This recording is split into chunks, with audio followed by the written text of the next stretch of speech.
गाडी बघा बिंदूरची कृपया लक्ष द्या समोर.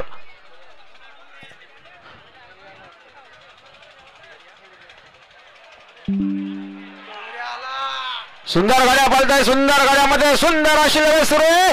कोण होतो बिंदूरचा मानकरी, कशा गाड्या पळतायत अतिशय सुंदर. तिकडे सोया आणि इकडे डोंगरिया लढत अतिशय सुंदर लढत झाली. सुंदर गाडी पळाली डोंगरियाची गाडी, डोंगरिया सोबत टिटवी पळाली.